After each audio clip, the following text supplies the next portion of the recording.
My transition planning class consists of 7 students with varying exceptionalities, and their ages range from 14 to 22 years old.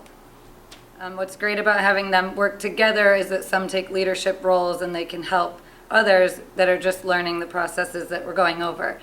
So some of the things that we went over today were car buying, and we talked about different vocabulary and taught them about negotiating and giving different prices. And we also were able to go outside and explore an actual car while we reviewed the checklist that shows them which items they should be looking for when they're buying a car.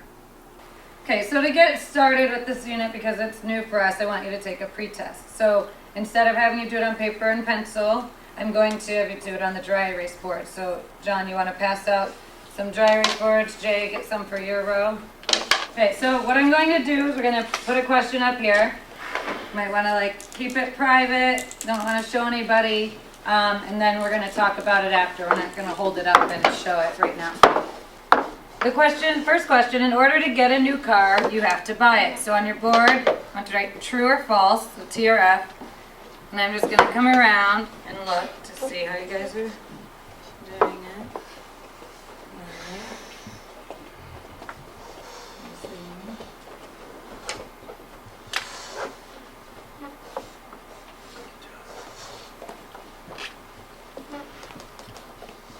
Okay, so if you had false, that's outstanding. The answer is false. Thank you.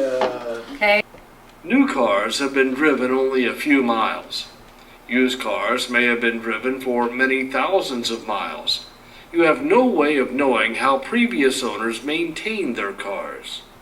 Okay, so if you have a used car, which a lot of you will start off with buying a used car when you first get your car, what are some problems that you think could have happened to the car that you might not know about? Sierra? They could have gotten into an accident before. Right. When most people get in the accidents, they usually fix it. And so they don't want to drive around with it looking like they got in an accident. So then when you get the car, you wouldn't have known that they were in an accident. Anything else that could have happened? The paint jobs. The paint job? Yeah, something could have been scratched and they got it fixed. Jasmine? It could have been stolen, and a person could have sold it to them. Mm-hmm. Yeah. And they did not know it, or then the police pulls them over and they get blamed for it. Yeah, that could happen. Happened to buy it. Yeah, that definitely something happened. Okay, so now that we're talking about cars and the prices, you go buy a car and things like that, who can tell me what it's called when you go to a dealership, give them an offer, they give you back a different price, you go back with a different price? Zoe? Negotiating. Negotiating, good. So you want to come in with a lower price than they give you, and they're going to try and get a higher price. So we're going to talk about the difference in cost when you go in to negotiate. Do a couple of math problems. Okay, so you have the 10,000 written down. Sierra, why don't you tell me what we would put next? You would put the 8,500. Okay, and are we adding or subtracting? Subtracting. Subtracting, because we want to find out the difference, right? So, who can walk me through this? You want to keep going, Sierra or John? Go ahead. 10,000 minus 850. 8,000. 8,500. Okay. You'll put set 0 and 0 cancel out. Oh, yeah, sorry. I thought you And were then, saying- and then Okay. the other 2 zeros cancel out. Okay. You'll put the 5 down. Okay, so we have to borrow. Oh, Right. 5, 10 make the 0.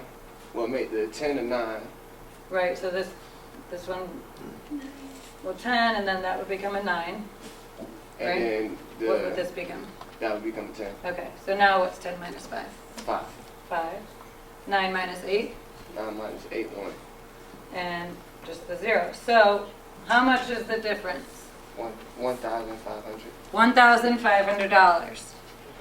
So inside, we were talking about our shopping checklist, and what we have here is a list that you can look at when you're going to look for a car. Okay, so some of the things on here are the make and model of the car, the year, color, the condition of the tires, things like that. So what you're going to do is fill out the blank side where it says car 1. Now, if you need a guide on the back, there's already one filled out so that it gives examples of what kinds of description you'll put in that box. Okay, so first, let's head to the back.